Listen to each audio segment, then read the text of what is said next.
یہ programme ul Hasnat foundation کے تعاون سے پیش کیا جا رہا ہے۔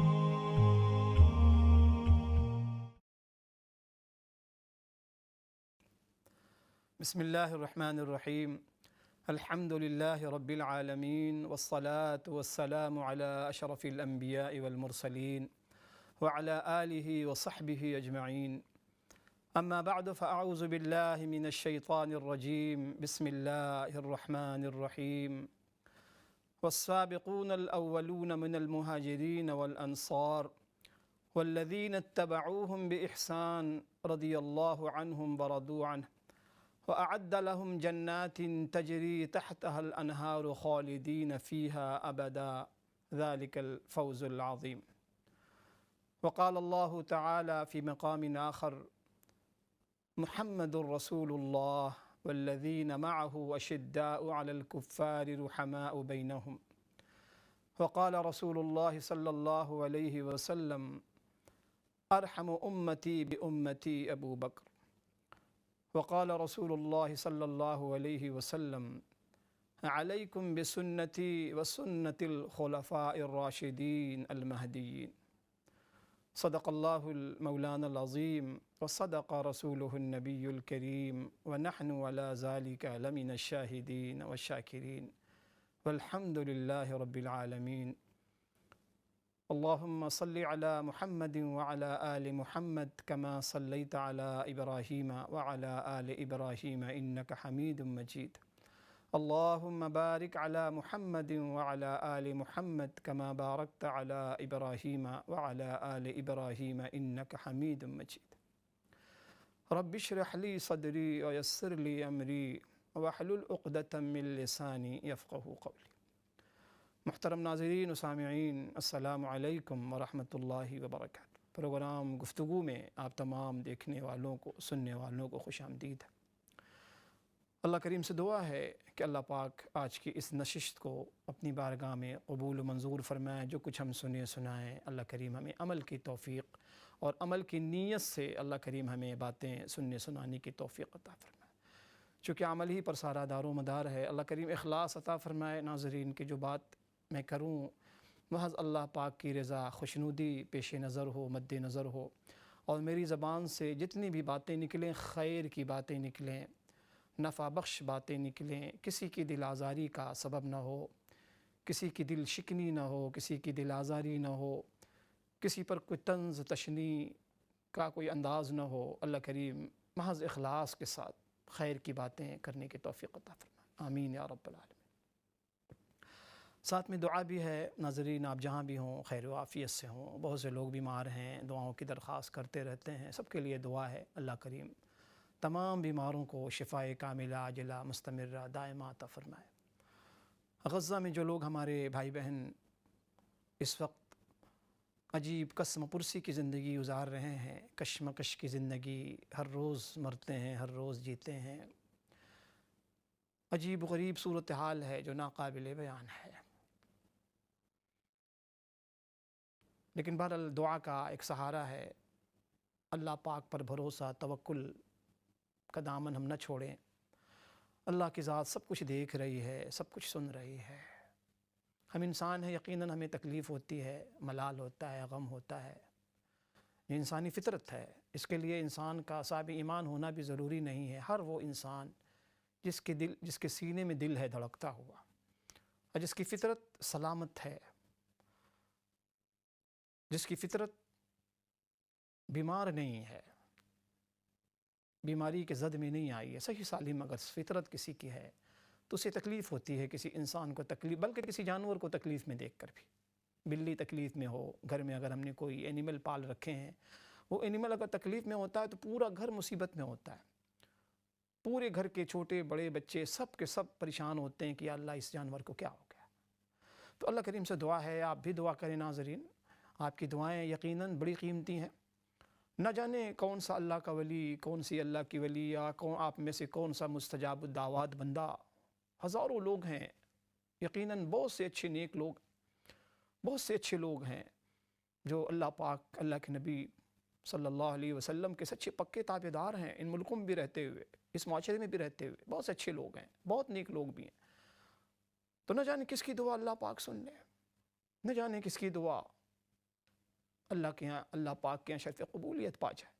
تہجد میں اٹھنے والے لوگوں سے گزارش ہے، رات کے آخری پہر میں مصلوں پہ وقت گزارنے والی بہنوں سے میری گزارش ہے کہ اللہ کے لیے اپنے ان بھائی بہنوں کو اپنی دعاؤں میں ضرور یاد رکھیں۔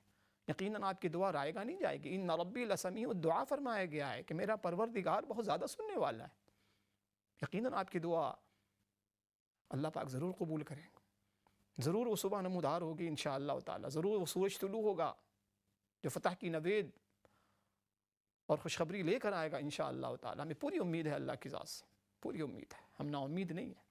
ہم بہت کمزور گناہگار لوگ ہیں، بدکار لوگ ہیں، ہم نا امید نہیں ہیں انشاءاللہ تعالی۔ ناظرین، آج کا جو موضوع میں نے منتخب کیا ہے بڑا عظیم الشان موضوع اور ایسی ہستی سے متعلق ہے۔ آج کا موضوع وہ ہستی، ایسی ذات، فقید المثال شخصیت کہ جس کی مثال نہیں۔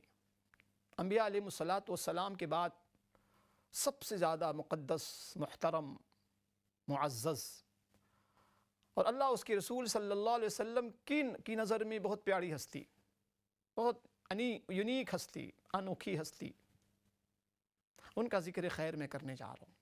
اللہ کرے کہ اللہ پاک مجھے بڑے ادب کے ساتھ، بڑے احترام کے ساتھ، بڑے اکرام کے ساتھ الفاظ کا چناؤ بھی ان کے شایع نشان ہو۔ اللہ پاک ہمیں ہر قسم کی بے ادبی سے بچائے۔ یہ بڑی عظیم ہستی، رحمت عالم صلی اللہ علیہ وسلم کی یار غار، رحمت عالم صلی اللہ علیہ وسلم سے بڑی گہری دوستی، عجیب یارانہ، چونکہ فطرت کے اندر یگانگت تھی، فطرت کے اندر جو سلامت تھی، راست بازی تھی، صدق و صداقت اور سچائی، یہ جو انسانی فطرت ہے نا، اللہ پاک کسی کسی کو دیتے۔ تو میری مراد خلیفہ اول، صدیق اکبر، یار غار، رحمت عالم صلی اللہ علیہ وسلم، سفر حضر کے ساتھی، تو میری مراد ابو بکر صدیق رضی اللہ تعالیٰ عنہ کا ذکر خیر میں کرنے جا رہا ہوں۔ ان کی کچھ سیرت،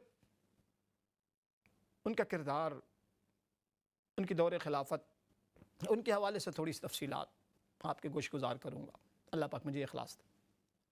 ناظرین، سب سے پہلے یہ بتا دوں کہ جب بھی ہم کسی عظیم ہستی کا تذکرہ کریں، انبیاء علیہ الصلاۃ والسلام میں سے کسی نبی پیغمبر کا، یا حضرات صحابہ کرام، خلفائے راشدین، اہل بیت اطہار، ہمارے یہاں یہ بہت ہی ایک نازک غلطی ہو جاتی ہے، چوک ہو جاتی ہے ہم سے، بیان کرنے والوں سے،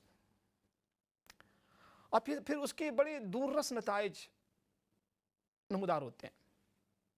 اس سے ہمیں بڑا اجتناب کرنا چاہیے۔ میری ایک چھوٹی سی گزارش کہ جب بھی کسی عظیم ہستی کا تذکرہ کریں، مثال کے طور پہ ابھی صحابہ کرام میں سب سے عظیم ہستی، حدیث میں نے آپ کو سنائی، آپ کے یار غار، سفر کے حضر کے ساتھی، بچپن کا یارانہ، بچپن سے دوستی۔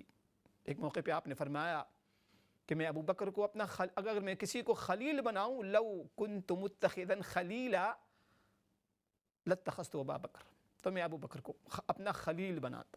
خلیل کہتے ہیں جگری دوست کا۔ تو میں عرض کر رہا ہوں کہ جب بھی کسی ہستی کا آپ تذکرہ کریں، اس انداز میں نہ کیا کریں جس سے کسی دوسرے صحابی یا دوسرے نبی علیہ الصلاۃ والسلام، کسی بھی نبی کی تنقیص لازم آتی۔ ہمارے یہاں یہ ایک بہت بڑا ٹرینڈ چلا ہوا کہ جب ہم کسی نبی پیغمبر علیہ الصلاۃ والسلام کی ہم تعریف توصیف کر رہے ہوتے ہیں تو اس انداز الفاظ کے انتخاب میں ہم احتیاط نہیں کرتے، اس انداز سے ہم کر دیتے ہیں کہ پھر کسی دوسرے نبی کی توہین یا تنقیص لازم آ جاتی ہے، پھر اس سے فتنہ فساد پیدا ہوتا ہے۔ ایسا ہرگز نہیں کرنا چاہیے، شریعت کا مزاج نہیں۔ ہر صحابی کی اپنی ایک حیثیت، اپنا مقام و مرتبہ ہے، ان کے مناقب ہیں، ان کی شان میں بہت سی حدیثیں ہیں۔ ہر صحابی کی اپنی اپنی شان، خصوصاً عشرہ مبشرہ، اصحاب بدر جو صحابہ کرام ہیں، سب کے سب ہمارے لیے ہمارے سر کے تاج۔ اصحاب بیت اطہار علی رضی اللہ تعالیٰ عنہ، ان کا پورا خانوادہ ہمارے سر کا تاج ہے۔ ہم تصور بھی نہیں کر سکتے.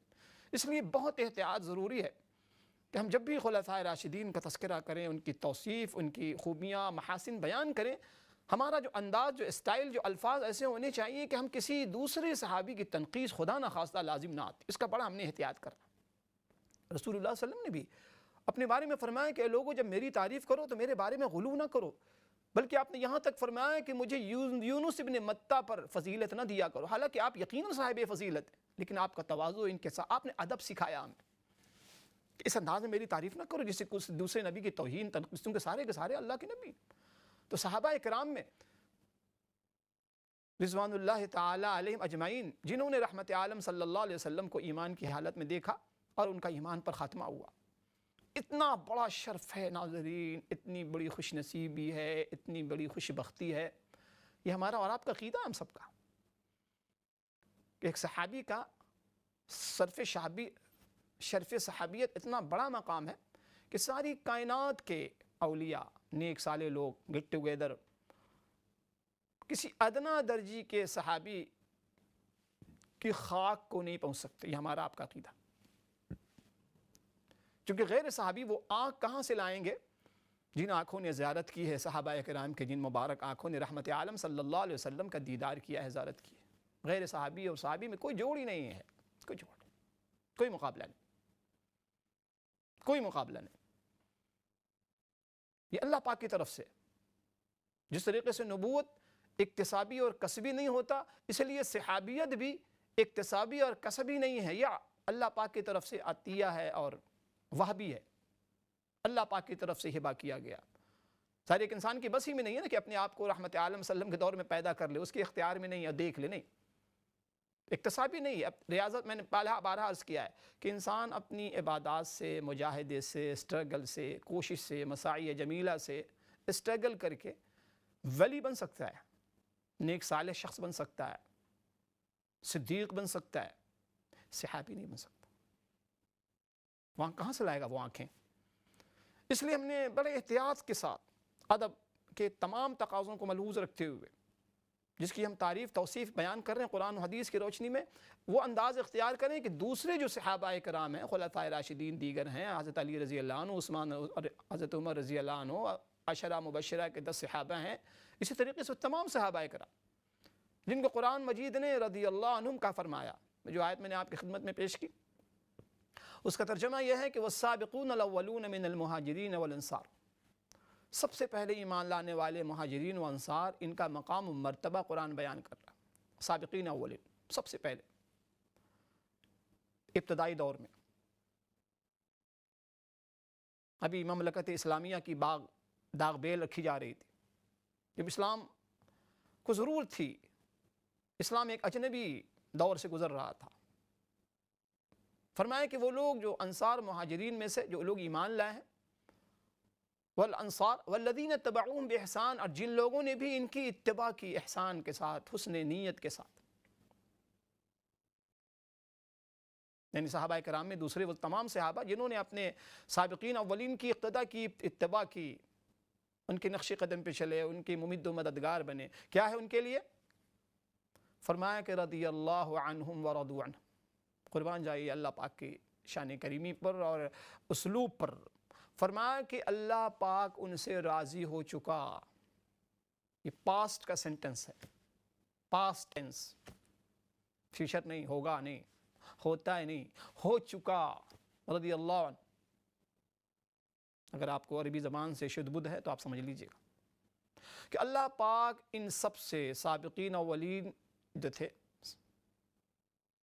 مہاجر ہوں یا انصار ہوں، مدینہ منورہ کے رہنے والے ہوں یا مکہ مکرمہ سے ہجرت کرنے والے لوگ، اللہ پاک ان سب سے راضی ہو چکا. وَرَضُوا عَنْهُ، اور یہ مقدس نفوس، مقدس ہستیاں، متبرک ہستیاں، یہ بھی اپنے رب سے راضی ہو چکے. آگے فرمایا وَأَعَدَّ لَهُمْ جَنَّاتٍ تَجْرِي، اور اللہ پاک نے ان کے لیے جنتیں تیار کر رکھی ہیں جن کے نیچے نہریں جاری، خالدین فیہا ابدا، اور یہ جنت انہیں ٹیمپریری پیریڈ کے لیے نہیں، عارضی نہیں، کچھ سالوں کے لیے نہیں، ہمیشہ ہمیشہ کے لیے جنت اللہ پاک انہیں دے. آگے فرمایا ذالک هو الفوز العظیم، سچی بات یہ ہے کہ سب سے بڑی کامیابی، یہ بڑی کامیابی، کیا بڑی کامیابی؟ کہ جس سے اللہ پاک راضی ہو جائیں، اللہ پاک کی جو رضا خوشنودی کا اس کا مظہر کیا ہے، اس کی علامت کیا ہے؟ کہ اللہ پاک جنت عطا فرماتے ہیں۔ فرمایا کہ سب سے بڑی کامیابی، سب سے بڑی کامیابی۔ ابو بکر رضی اللہ تعالیٰ عنہ، کیا مقام و مرتبہ ہے ان کا، کیا رتبہ ہے، ان کی عظمت کیا ہے، ان کی سیرت کیا ہے؟ دیکھیں نام ابو بکر رضی اللہ تعالیٰ عنہ کا عبداللہ، کنیت ابو بکر ہے۔ آپ کو جو لقب ملا ہے رسالت میں آپ صلی اللہ علیہ وسلم کی بارگاہ سے، ایک صدیق کا، ایک عتیق۔ صدیق کا لقب بہت مشہور ہے، بڑے مشہور دو واقع ہوئے ہیں۔ ایک اس موقع پر صدیق کا لقب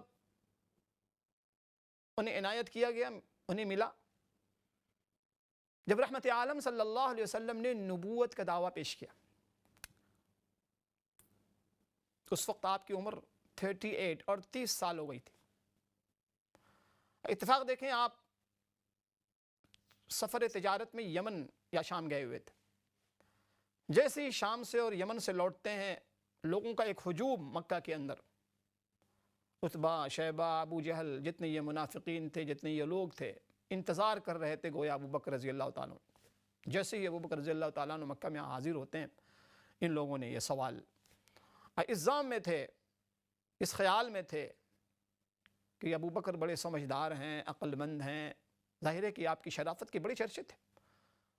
کہتے ہیں کہ ایسا معزز خاندان تھا ابو بکر رضی اللہ تعالیٰ عنہ کا، ناظرین، تیم قبیلہ ہے، قریش کی ایک شاخ ہے، تعلق تھا آپ کو، اپنی شرافت میں، دیانت میں، امانت میں، کہ اسلام لانے سے قبل بھی کبھی شراب کو ٹچ نہیں کیا، کبھی اس قسم کا کوئی بڑا گناہ نہیں کیا، بہت صاف شفاف دامن تھا آپ کا، بڑی پاکیزہ زندگی۔ اور یہی وجہ ہے کہ رحمت عالم صلی اللہ علیہ وسلم سے جو یارانہ تھا، جو دوستی تھی، اتنی قریبی دوست تھی کہ نشست و برخاست، ہر روز مختلف امور پہ مشورے، ملاقات کرنا، باہم ڈسکشن کرنا، شیئر کرنا، جو موجودہ اس وقت کی جو حالات تھے، حالات حاضرہ، اس پر ڈسکشن ہوتا تھا۔ یعنی اس قدر یاری تھی، اس قدر دوستی تھی، کیونکہ مزاج ملتے تھے۔ انسان جب کسی کا ہم مزاج مل جائے نا، تو اس سے اس کی دوستی اور اس کی لذت ہی کچھ اور ہوتی ہے۔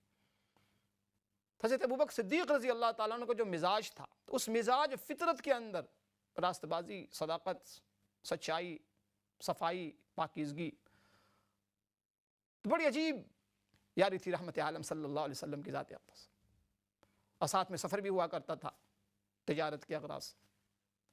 کہتے ہیں کہ جب ابو بکر رضی اللہ تعالیٰ عنہ گھر واپس آئے تو دیکھا انہوں نے کہ مکہ کے سارے سردار ان کے انتظار میں ہیں، اور آتے ہی انہوں نے بغیر بلا کسی تمہید کے یہ مسئلہ پیش کر دیا کہ ابو بکر بتائیے تو صحیح، عجیب و غریب مسئلہ ہو گیا ہے، اگر ہم نے اس کو دبایا نہیں تو ہماری چودراہٹ اور ہماری خاندانی شرافت اور جو کچھ بھی ہے وہ سب داؤ پہ لگ جائے گا۔ اس آواز کو دبانا بہت ضروری ہے، اس لیے ہم آپ کا انتظار کر رہے تھے، آپ بتائیں کہ کیا کیا جا سکتا ہے۔ ابو بکر صدیق رضی اللہ تعالیٰ عنہ نے صرف یہ پوچھا کہ جو کچھ تم کہہ رہے ہو، کیا واقعی یہ بات محمد ابن عبداللہ صلی اللہ علیہ وآلہ وسلم نے فرمائی ہے؟ بس مجھے اس کی صفائی چاہیے، بس اتنا بتاؤ کہ جو کچھ تم کہہ رہے ہو واقعی یہ بات محمد صلی اللہ علیہ وسلم نے کی ہے یا نہیں؟ انہوں نے کہا ہاں۔ کہا کہ ٹھیک ہے، پھر مجھے تھوڑی سی مہلت دو۔ تھوڑی سی مہلت لے کے وہاں سے روانہ ہوتے ہیں اور دربار نبوی میں پہنچتے ہیں صلی اللہ علیہ وآلہ وسلم۔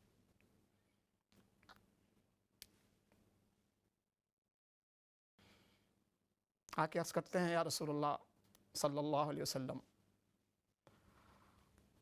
کیا آپ نے یہ دعویٰ کیا؟ فرمایا میں اللہ کا نبی ہوں، مجھے نبوت دی گئی۔ تو بغیر کسی چونچرا کے، بغیر کسی تعامل و تردد کے کہتے ہیں اللہ کے نبی صلی اللہ علیہ وسلم، میں کلمہ پڑھتا ہوں اشہد ان لا الہ الا اللہ اشہد ان محمد عبدہ ورسولہ۔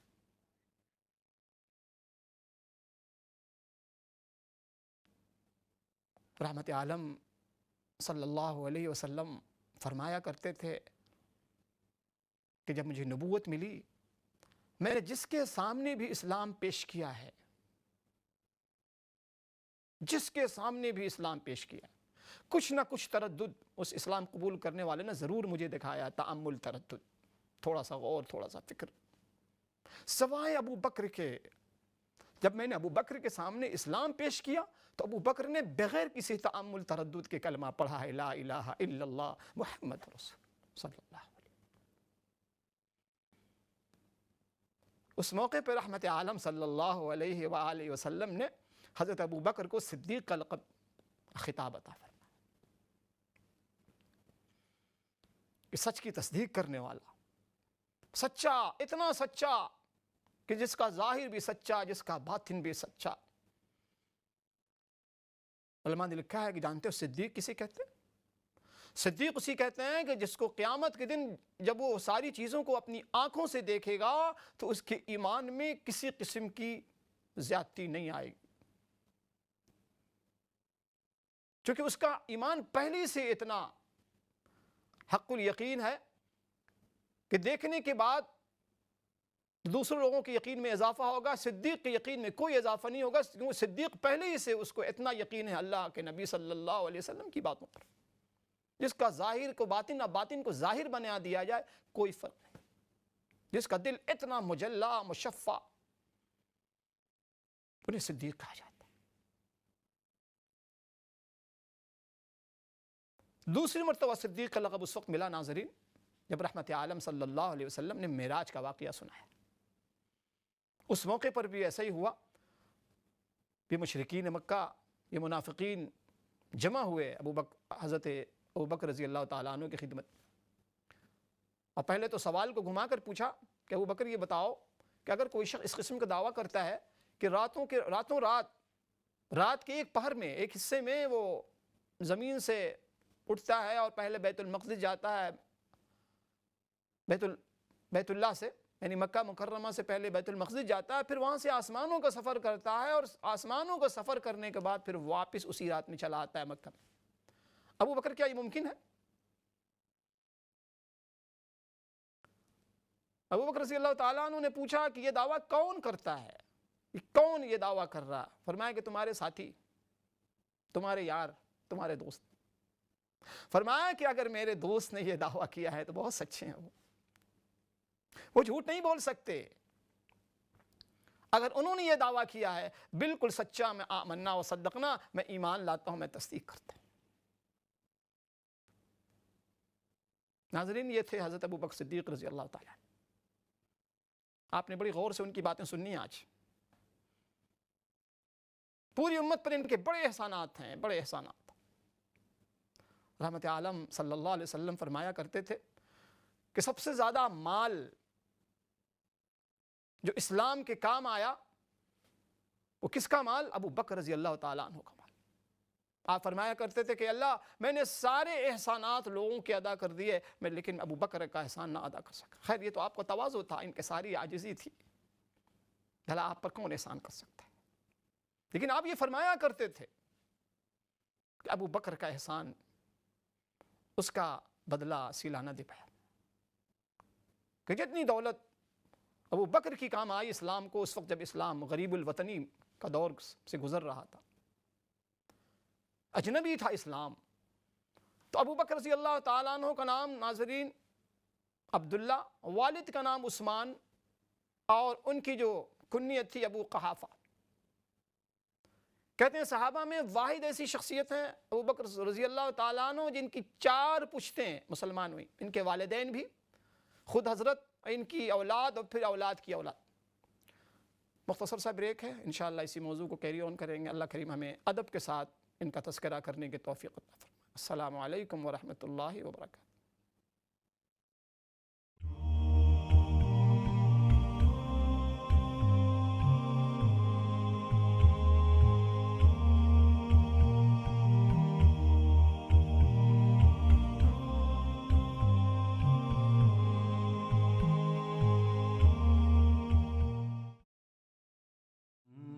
یہ پروگرام الحسنات فاؤنڈیشن کے تعاون سے پیش کیا جا رہا ہے۔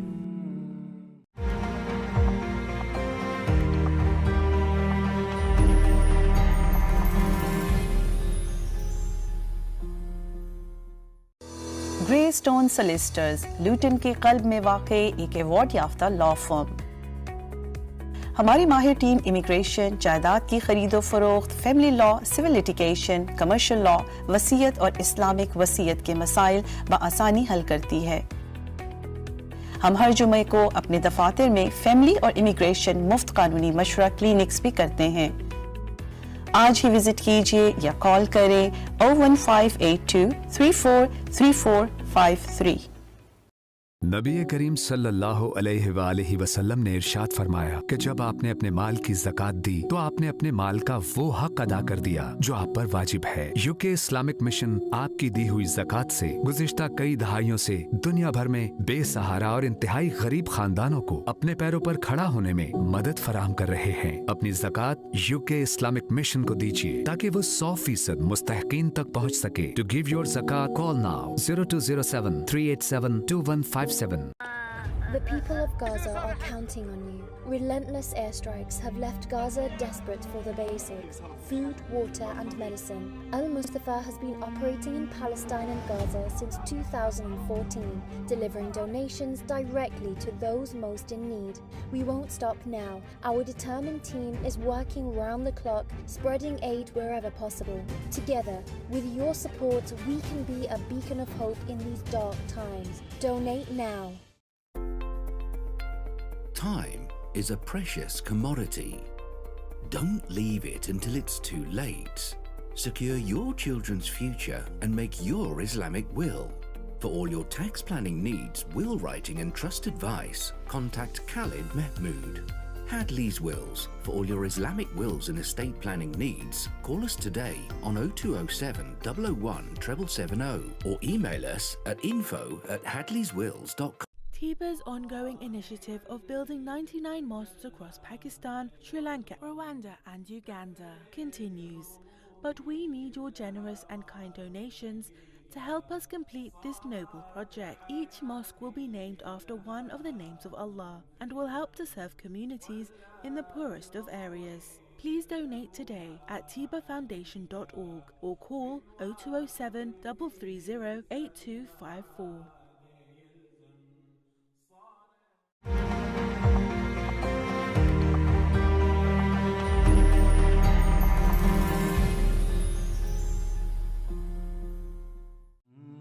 یہ پروگرام الحسنات فاؤنڈیشن کے تعاون سے پیش کیا جا رہا ہے۔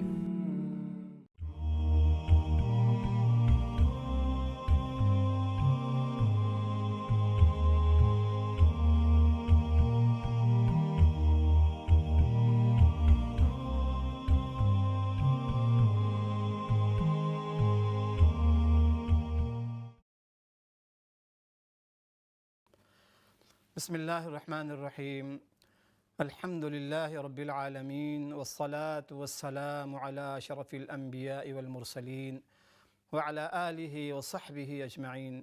محترم ناظرین و سامعین، السلام علیکم ورحمۃ اللہ وبرکاتہ۔ پروگرام گفتگو میں آپ تمام دیکھنے والوں کو، سننے والوں کو خوش آمدید ہے، خیر مقدم ہے۔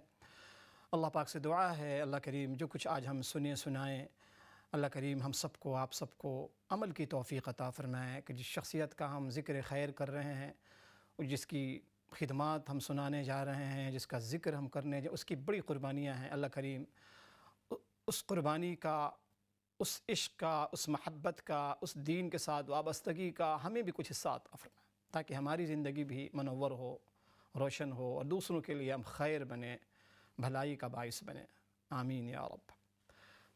ناظرین، ابو بکر صدیق رضی اللہ تعالیٰ عنہ کا میں ذکر کر رہا تھا کہ آپ کا نام نامی، اسم گرامی ابو بکر ہے، نام عبداللہ ہے، کنیت آپ کی ابو بکر ہے، اور لقب آپ کو صدیق اور عتیق کا بھی خطاب ملا ہے رحمت عالم صلی اللہ علیہ وسلم کی جانب سے۔ عتیق کہتے ہیں اس شخص کو جو آگ سے آزاد ہو۔ ترمذی کی حدیث ہے، عائشہ صدیقہ رضی اللہ تعالیٰ عنہ فرماتی ہیں کہ ایک موقع پہ رحمت عالم صلی اللہ علیہ وسلم کی خدمت میں ابو بکر صدیق رضی اللہ تعالیٰ عنہ حاضر ہوئے، تو اس موقع پر آپ نے بشارت دی کہ انت یا ابا بکر انت عتیق من النار، اے ابو بکر تم آگ سے بری ہو۔ کہتے ہیں اس وقت سے آپ کا نام پھر عتیق پڑ گیا۔ تو اللہ اکبر، آپ کی فضیلت، آپ کے محاسن، آپ کی خوبیاں، آپ دیکھیں کہ اول تا آخر، روز اول سے آخر تک، ابتدا سے انتہا تک، ایسی فقید المثال شخصیت، ایسی قربانی کہ آپ کو کہیں بھی ذرہ برابر پاؤں میں جنبش لغزش نہیں ملے گی کسی بھی حوالے سے، ثابت قدمی کا پہاڑ۔ آپ کے والد کا نام عثمان اور ان کی کنیت ابو قحافہ، اور آپ کا جو قبیلہ تھا وہ تیم تھا۔ رحمت عالم صلی اللہ علیہ وسلم کی ولادت کے تقریباً 2.5 سال بعد، عام الفیل کے 2.5 سال بعد آپ مکہ مکرمہ میں پیدا ہوتے ہیں، اور پھر 63 سال کی عمر میں آپ کا وصال ہوتا ہے 22 جمادی الثانی، جمادی الاخری جو مہینہ چل رہا ہے، سن 13 ہجری کے اندر۔ عمر دونوں کی برابر، رحمت عالم صلی اللہ علیہ وسلم کی بھی، اب بہت سی مماثلت۔ آپ کا وصال بھی پیر کے دن ہوا، اور رحمت عالم صلی اللہ علیہ وسلم کا وصال بھی۔ تو عرض یہ کرنے کا مطلب یہ ہے کہ ناظرین، یہ وہ تاریخی اور قرآنی شخصیات ہیں جن کا ذکر ہم بہت کم آج کر رہے ہوتے ہیں، حالانکہ جن کی سیرت کے اندر، جن کی باتوں میں، جن کی ذکر خیر میں بڑی برکتیں ہیں اور بہت میسیجز ہیں ہمارے لیے۔ اور سب سے بڑھ کے رحمت عالم صلی اللہ علیہ وسلم کا ارشاد گرامی کہ علیکم بسنتی و سنت الخلفاء الراشدین المہدیین، کہ تم پر ضروری ہے کہ میری سنتوں کو مضبوطی سے پکڑو اور پھر میرے خلفاء راشدین کی سنتوں کو مضبوطی سے پکڑو، المہدیین جو سب ہدایت یافتہ۔ تو بڑی مبارک یہ ہستی تھی ابو بکر صدیق رضی اللہ تعالیٰ عنہ، بڑی مبارک ہستی۔ اور پھر ان کی جو خدمات ہیں، کہتے ہیں کہ رحمت عالم صلی اللہ علیہ وسلم نے جو مشکل ترین وقت تھا مکہ مکرمہ کا، بالکل ابتدائی زمانہ تھا، مشرکین مکہ نے زندگی تنگ کر دی تھی، زمین تنگ کر دی تھی مسلمانوں پر، تو رحمت عالم صلی اللہ علیہ وسلم نے صحابہ کرام کو حبشہ ہجرت کرنے کا حکم صادر فرمایا۔ حبشہ جانے والوں میں ابو بکر رضی اللہ تعالیٰ عنہ بھی تھے، ارادہ کر چکے تھے، بلکہ کچھ حصہ سفر کا طے کر چکے تھے، لیکن آپ کی شرافت، صداقت، پاک بازی، راست بازی، فطرت سلیمہ، اس کا اتنا چرچا تھا کہ مشرکین میں سے ایک شخص نے، اسے یہ برداشت نہ ہوا، ابن دغنہ اس کا نام ہے، اس کو جب اس کی اطلاع ملی، وہ دوڑ کر گیا اور اس نے ابو بکر رضی اللہ تعالیٰ عنہ سے درخواست کی کہ نہیں، آپ مکہ نہیں چھوڑ سکتے، ہم آپ کو مکہ نہیں چھوڑنے دیں۔ آپ جیسی شخصیت، آپ جیسی ہستی، آپ جیسا پاک باز شخص، پاکیزہ انسان ہجرت کرے میرے رہتے ہوئے، نہیں، میں آپ کو امان پناہ دیتا۔ اور اس نے وہی تعریف کی ابو بکر رضی اللہ تعالیٰ عنہ کی جو خدیجہ رضی اللہ تعالیٰ عنہ، جو پہلی خاتون تھی، عورتوں میں سب سے پہلی اسلام لانے والی خاتون اول، حضرت خدیجہ الکبریٰ، جن پر ہم سب کے ماں باپ قربان۔ یہ خاتون بھی بڑی اعلیٰ، بڑی خدمات۔ جب رحمت عالم صلی اللہ علیہ وسلم پر پہلی وحی آئی اور آپ گھر تشریف لے گئے اور آپ نے فرمایا کہ زملونی زملونی، مجھے چادر ہوا، مجھے ڈر لگ رہا ہے، مجھے خوف ہو رہا ہے۔ ظاہر ہے کہ پہلی وحی تھی، پہلا واقعہ تھا اس قسم کا۔ اس موقع پر جو کلمات کہے ہیں خدیجہ رضی اللہ تعالی عنہا نے،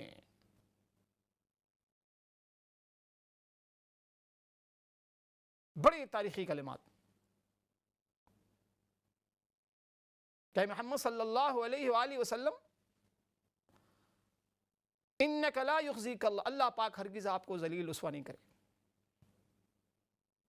اللہ پاک آپ کو نہیں چھوڑے گا، اللہ پاک آپ کو کبھی رسوا نہیں کرے، آپ پریشان نہیں۔ پھر آپ نے جو صفات بیان کی کہ آپ تو ناداروں کے ساتھ تعاون کرتے ہیں، آپ تو مہمان نوازی کرتے ہیں، آپ کسی کے سر پر بوجھ ہوتا اس کی بوجھ اٹھا لیتے ہیں، آپ تو بڑے نرم دل ہیں، آپ اکرام کرتے ہیں، اس قسم کے جو کلمات کہے، وہی کلمات ابن دغا نے ابو بکر رضی اللہ عنہ کی شان میں کہے کہ نہیں آپ نہیں جا سکتے۔ ابو بکر رضی اللہ تعالیٰ عنہ کے حوالے سے ناظرین اتنی اللہ اکبر مناقب کے اندر، حدیث کے اندر اتنی تذکرے ہیں، کاش کہ ہمیں کبھی موقع ملے ہم سیرت پڑھیں ابو بکر رضی اللہ تعالیٰ عنہ، خدمات کیسی کیسی خدمات۔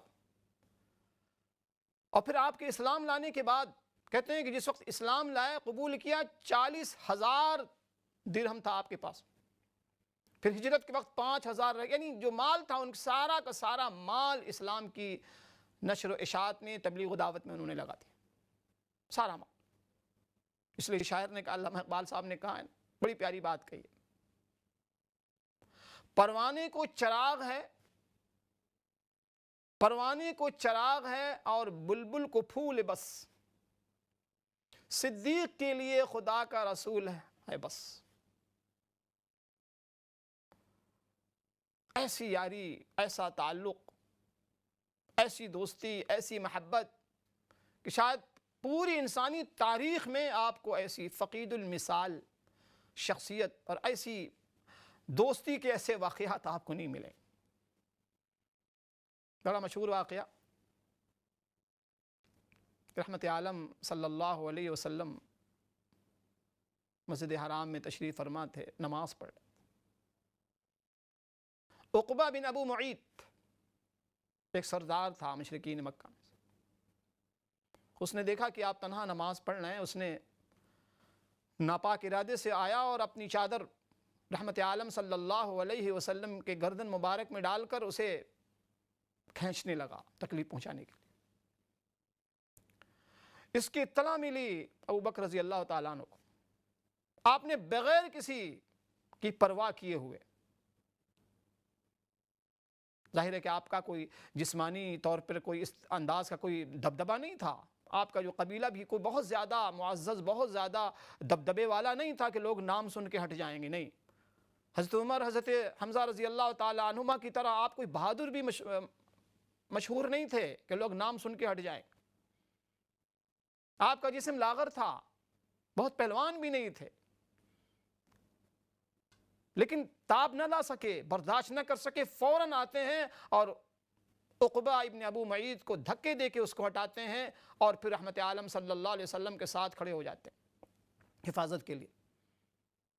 اتنا ہونا تھا کہ سارے جو اوباش لوگ تھے، اس طریقے جو سردار لوگ تھے، ٹوٹ پڑے ابو بکر رضی اللہ تعالیٰ عنہ پر، اتنا مارا ابو بکر رضی اللہ عنہ بے ہوش ہو گئے۔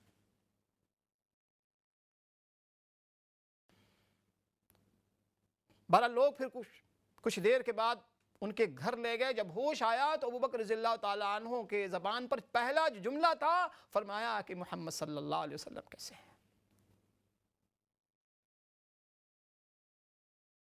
والدہ نے ام جمیل کو بلایا اور ان سے کہا کہ آپ کہیے، ان کو خبر دیجئے۔ انہوں نے کہا نہیں، رحمت عالم صلی اللہ علیہ وسلم بخیر و عافیت۔ انہوں نے فرمایا نہیں۔ والدہ دودھ لے کر کھڑی ہوئی ہیں، پیاسا بچہ جو کافی گھنٹوں کے بعد ہوش میں آیا، اسے دودھ پلائے، دودھ کا پیالہ اس کے منہ میں لگا۔ ابو بکر رضی اللہ عنہ کہتے ہیں نہیں، میں اس وقت تک منہ میں ایک لقمہ، ایک پانی کا ایک گھونٹ نہیں لوں گا جب تک میں دیکھ نہ لوں اپنے محبوب صلی اللہ علیہ وآلہ وسلم۔ چل نہیں سکتے تھے، سہارا دے کر ان کو لایا گیا رحمت عالم صلی اللہ علیہ وسلم کی خدمت میں۔ پھر آپ نے جب دیکھا اس کے بعد انہیں تسلی ہوئی کہ ہاں میرے محبوب صلی اللہ علیہ وسلم والے ٹھیک۔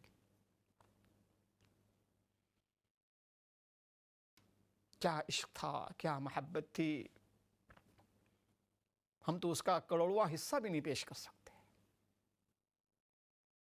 آج دیکھیں نا، ہم لوگ نعتیں کتنی پڑھتے ہیں، بہت اچھی بات ہے نعت پڑھنا، کہ مدینے کی گلیوں میں بھٹک جائیں گے اور پھر نہیں، کیسی نعت میں الحمدللہ عشق بار بھی ہماری ہوتی ہیں، لیکن ہم مدینہ جاتے ہیں، تھوڑی سی تکلیف ہوتی ہے تو ہمارا کیا حال ہوتا ہے؟ ہم کہتے ہیں بھائی ٹکٹ اگلے ہفتے آج ہی کینسل کرا کے کروا لو، بڑی گرمی ہے، بڑی شدت ہے، بہت تکلیف ہے، وہ کھانا نہیں ہے صحیح، پینا۔ کیا ہماری حالت ہوتی ہے؟ اس وقت پتہ چلتا ہے کتنی محبت، کتنا عشق ہے۔ تھوڑی سی تکلیف ہمیں برداشت نہیں ہوتی، ہم مکہ چلے جائیں، مدینہ چلے جائیں، اے سی ایک دن بند ہو جائے، ہوٹل والوں کا ہم دماغ خراب کر کے رکھ دیتے ہیں. اے سی کیا، اللہ اکبر، اس کا اسپیڈ کم ہو، کسی بھی اعتبار سے کوئی کمی ہو، یا اللہ ہماری کیا حالت ہوتی ہے. اس لیے بہت اچھا ہوا کہ اللہ پاک نے ہمیں اس دور میں پیدا کیا. بعض لوگ کہتے ہیں نا کاش کہ میں صحابہ کرام کی زندگی میں پیدا ہوتا دور میں. اللہ کا شکر مانے، اللہ نے اس دور میں ان لوگوں کو پیدا کیا ہے جن کے سینے میں اتنا بڑا دل تھا، جو استقامت کے پہاڑ تھے، جو بڑے سچے تھے، جن کے اندر منافقت نہیں تھی، لفاظی نہیں تھی، فارمیلٹی نہیں تھی، سچے پکے لوگ تھے. تبھی تو اللہ پاک نے ان کی سچائی کا تذکرہ کیا ہے کہ اولئک الذین امتحن اللہ قلوبہم للتقوی. یہ وہ لوگ ہیں کہ اللہ پاک نے ان کے دلوں کا امتحان لے لیا ہے کہ ان کا دل بہت سچا ہے، ان کا دل بہت سچا. اللہ اکبر. پھر آپ کی کاوشیں، جہد مسلسل تبلیغ اسلام کے حوالے سے، آپ کی کاوشوں سے بے شمار لوگ حلقہ بگوش اسلام ہوئے. آپ ہی کی کاوشوں کا نتیجہ تھا. عثمان بن عفان رضی اللہ عنہ، حضرت طلحہ رضی اللہ عنہ، حضرت زبیر رضی اللہ تعالیٰ عنہ، عبد الرحمن بن عوف رضی اللہ عنہ، حضرت سعد بن ابی وقاص رضی اللہ عنہ، حضرت عبیدہ بن جراح رضی اللہ تعالیٰ عنہ. یہ سارے کے سارے صحابہ جو کہ عشرہ مبشرہ میں سے ہیں، حضرت ابوبکر صدیق رضی اللہ تعالیٰ عنہ کی کاوشوں سے دعوت اسلام. عشرہ مبشرہ کے لوگ ہیں یہ سارے. اس کے بعد بے شمار وہ غلام باندیاں جن کے بارے میں پتہ چلتا تھا کہ ان کے مالک ظالم، ان کے جو مالک تھے وہ ظلم کرتے ہیں. ابو بکر رضی اللہ تعالیٰ نے ایک بڑی رقم دے کے ان کو خرید لیا کرتے تھے. مشہور واقعہ حضرت بلال رضی اللہ عنہ کا. امیہ بے انتہا ظلم کیا کرتا تھا بلال رضی اللہ عنہ پر، مظالم کے پہاڑ توڑے کرتا تھا.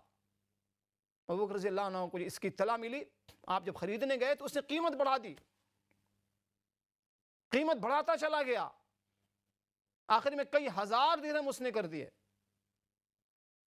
جب لینے گئے تو امیہ کہنے لگا کہ ابو بکر میں سمجھتا تھا کہ تم بڑے سمجھدار ہو، ہوشیار ہو، تم تو تاجر رہے ہو، تمہارا جو پیشہ تھا تجارت تھی، تم ایک بہترین بزنس مین ہو، لیکن تمہارے اندر بزنس مین والی بات نہیں، تجارت والی بات نہیں. تم نے تو بڑا کھوٹا سودا کر لیا. ایک کالے غلام کو تم نے اتنی مہنگی رقم میں خرید لیا. جواب سنیے گا ناظرین کہ اللہ پاک کے ہاں رنگ نہیں، ظاہری خوبصورتی نہیں، کپڑے نہیں، اسٹیٹس نہیں، پاسپورٹ نہیں، بینک بیلنس نہیں، گاڑی نہیں، نیشنلٹی نہیں. اللہ پاک کے یہاں کیا چیز دیکھی جاتی ہے؟ تقوی، ایمان. ابو بکر رضی اللہ عنہ نے جواب دیا کہ بے وقوف، تجھے کیا پتا اس کالے غلام کی قیمت اللہ پاک کی نظر میں کیا ہے، تجھے کیا پتا. کاش کہ تجھے پتا چل جاتا، اور اگر میرے پاس اتنی رقم ہوتی کہ احد پہاڑ کے برابر میں سونا دے کے بلال کو خرید لوں تو میں خرید لیتا. تو کس قیمت کی بات کر رہا ہے؟ تو کیا جانے بلال کی قیمت، تو کیا جانے. جوہر کو جوہری پہچانتا ہے، اجنبی انسان کیا جانے جوہر کی کیا قیمت ہوتی ہے، وہ جوہری پہچانتا ہے. تو حضرت بلال رضی اللہ تعالیٰ عنہ، اتنا بڑا مقام و مرتبہ بلال رضی اللہ عنہ کا. عمر رضی اللہ عنہ جب بلایا کرتے تو سیدنا بلال فرمایا کرتے تھے. یہ اسلام ہے، اخوت، مساوات، یہ اسلام، یہ نظام عدل، نظام انصاف ہے اسلام. اس کے علاوہ بے شمار باندیاں، بے شمار غلام، یہ حضرت ابوبکر صدیق رضی اللہ تعالیٰ عنہ کی کاوشوں کا نتیجہ کہ الحمدللہ پھر اسلام پھیلتا گیا، پھیلتا گیا. اللہ پاک نے تقریباً جو مدت ہے خلافت کی، دور جو خلافت ہے تقریباً 2 سال چند مہینے، 3 مہینے، یہ پوری مدت تھی. اور جب خلیفہ بنے ہیں، اللہ اکبر، جو پہلا خطبہ دیا ہے، سبحان اللہ، کیا خطبہ تھا، کیا خطبہ تھا.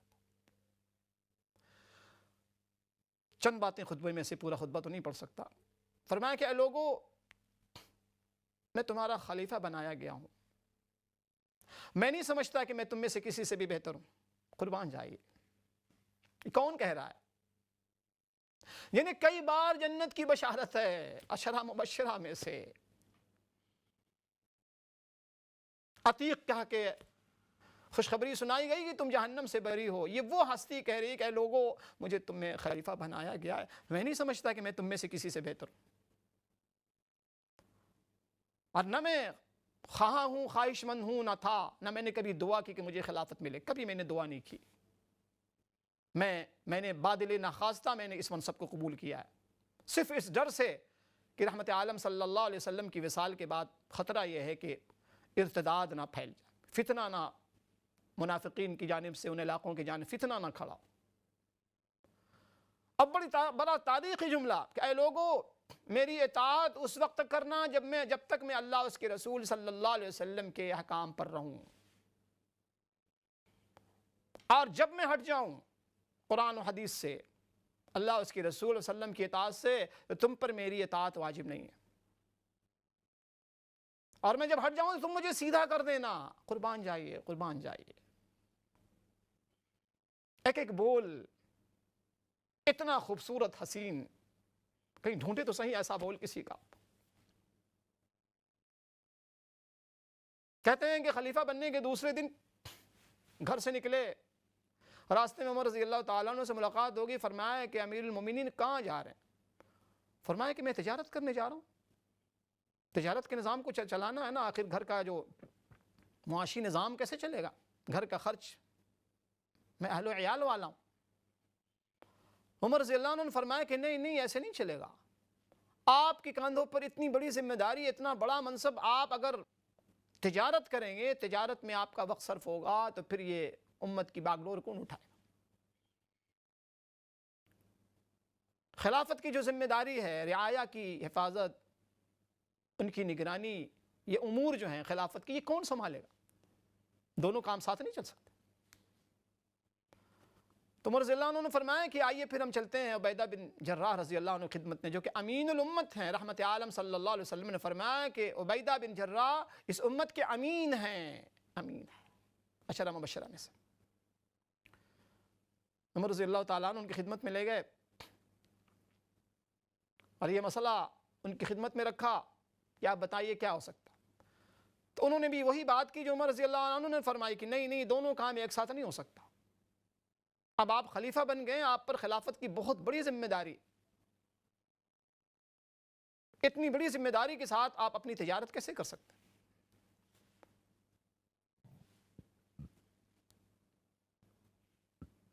ابو بکر رضی اللہ عنہ نے فرمایا کہ پھر میرے جو اہل و عیال ہیں، ان کے جو اخراج، ان کا جو خرچ ہے، جو ذمے، میری کفالت، میرے اوپر ذمہ داری ہے ان کی کفالت، ان کا کیا ہوگا؟ تو عبیدہ بن جراح رضی اللہ تعالیٰ عنہ نے فرمایا کہ ہم پھر آپ کا وظیفہ متعین کرتے ہیں بیت المال سے. ناظرین غور سے سنیے گا اس بات کو، یاد رکھیے گا. بڑا پیارا جملہ، بڑی پیاری بات کی ہے ابو بکر رضی اللہ عنہ نے. کاش کہ یہ باتیں ہمارے بڑوں تک پہنچ جائے، صاحب اقتدار لوگوں تک، ہمارے لیڈران، ہمارے رہبروں تک. کاش. اب مسئلہ پیدا یہ ہوا کہ وظیفہ کیا رکھا جائے، وظیفے کی مقدار کیا ہو، سیلری کی مقدار کیا ہو، کون سی سیلری رکھی جائے جو امیر المومنین کے شایان شان بھی ہو، خلیفۃ المسلمین، خلیفہ اول. ابھی گفتگو چل رہی تھی تو ابو بکر رضی اللہ تعالیٰ عنہ نے فرمایا کہ ہاں تم ایسا کرو کہ میرا جو وظیفہ ہو نا، وہ مدینہ منورہ کے ایک مزدور کی جو مزدوری ہوتی ہے اس کے مطابق ایک مزدور کو جو مزدوری کرنے کے بعد جو مزدوری ملتی ہے اس کے موافق میری ویجز.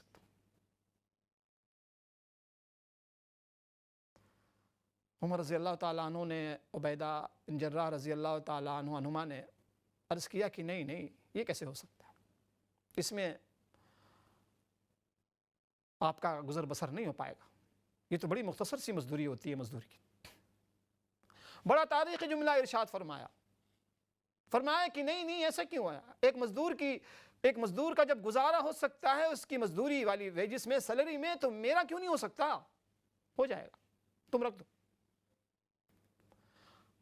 اور اگر ایک مزدور کی مزدوری سے اس کا گزر بسر نہیں ہوتا تو اس کا مطلب کہ مزدور کو، مدینے کے مزدور کو مزدوری کم ملتی ہے، پھر اس کی مزدوری بڑھاؤ، قربان جائے۔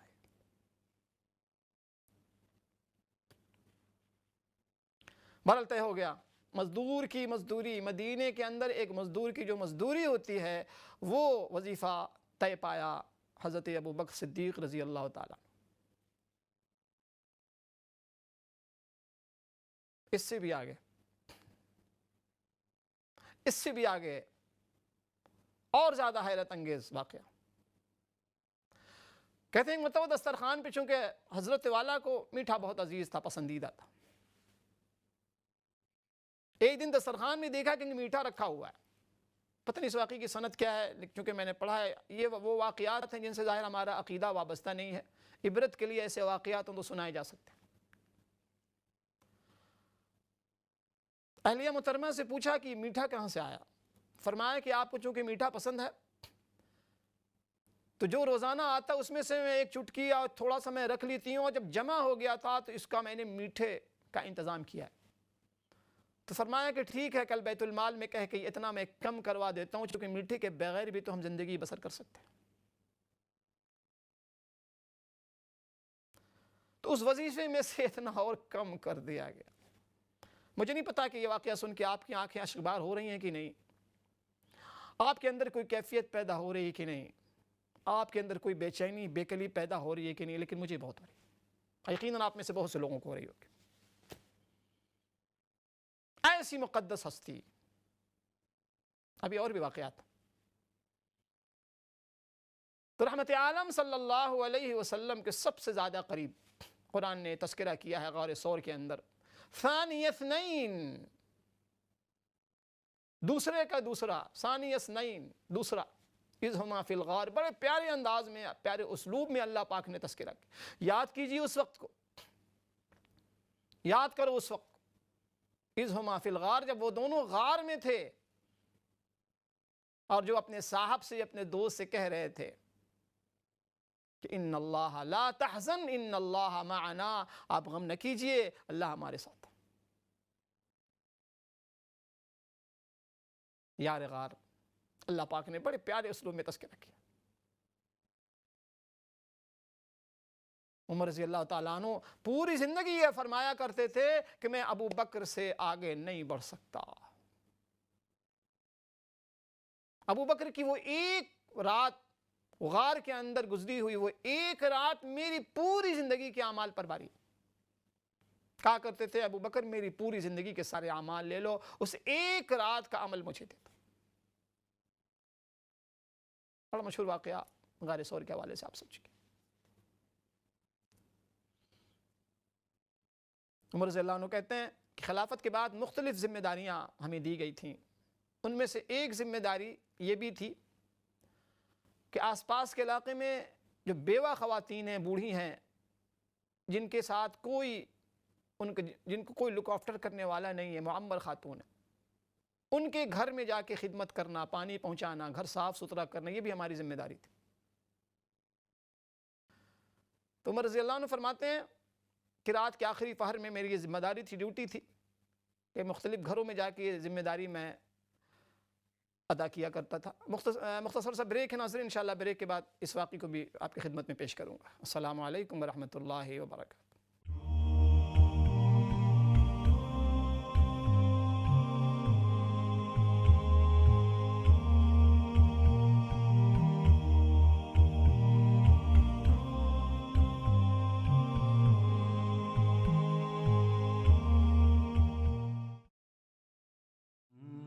یہ پروگرام الحسنات فاؤنڈیشن کے تعاون سے پیش کیا جا رہا ہے۔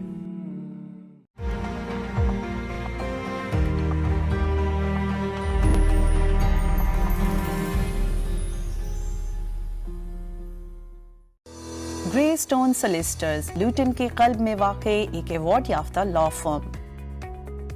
ہماری ماہر ٹیم امیگریشن، جائیداد کی خرید و فروخت، فیملی لا، سول لیٹیگیشن، کمرشل لا، وصیت اور اسلامک وصیت کے مسائل بآسانی حل کرتی ہے۔ ہم ہر جمعے کو اپنے دفاتر میں فیملی اور امیگریشن مفت قانونی مشورہ کلینکس بھی کرتے ہیں۔ آج ہی وزٹ کیجیے یا کال کریں 01582 343453۔ Do you need to save for your long-term needs, like your children's education or perhaps marriage? Maybe your home or a well-deserved vacation, or perhaps you plan to go on Hajj. Perhaps you want to optimize your ISA allowance. Oasis Crescent Advisory Services can assist you with these savings plans. They will advise you on products designed to meet your social, ethical and Islamic saving needs. Call Oasis directly. Oasis, commitment unwavering. Al-Hasanat Foundation have been working since 2011 to support the needy, from providing clean water, building places of worship, to sheltering and feeding refugees. Allah says in the Quran, "And whoever saves one, it is as if he had saved mankind entirely." The world needs us. The poor need us. Donate now at www.alhasanat.com. Time is a precious commodity. Don't leave it until it's too late. Secure your children's future and make your will. For all your tax planning needs, will writing and trust advice, contact Khalid Mahmood. Hadley's Wills. For all your wills and estate planning needs, call us today on 0207 001 770 or email us at info@hadleyswills.com. Global رحمہ foundation دنیا سے غربت کے خاتمے اور مستحق افراد کو آسانیاں فراہم کرنے کے لیے کوشاں ہے۔ آپ کے تعاون سے ہم دنیا بھر میں ہزاروں مستحق خاندانوں کو خوراک، پینے کا صاف پانی اور دیگر سہولیات فراہم کر رہے ہیں۔ ان کی زندگیوں میں حقیقی تبدیلی کے لیے ہمارا ساتھ دیں۔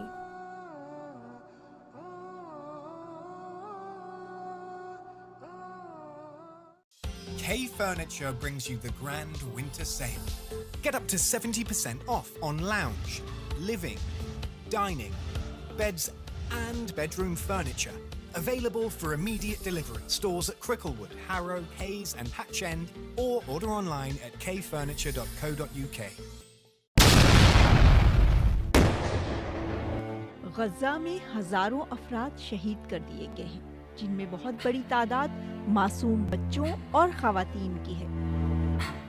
رہائشی عمارتیں ملبے کا ڈھیر بن چکی ہیں۔ عبادت گاہوں، تعلیمی اداروں اور ہسپتالوں کو بھی نہیں چھوڑا گیا۔ الخدمت کے ساتھ غزہ کے بہن بھائیوں کی بحالی کے عمل میں تعاون کیجیے۔ ہماری ری بلڈ غزہ کیمپین کا حصہ بنیں۔ اپنے عطیات کے لیے وزٹ کریں ہماری ویب سائٹ یا کال کریں ڈونیشن ہاٹ لائن پر۔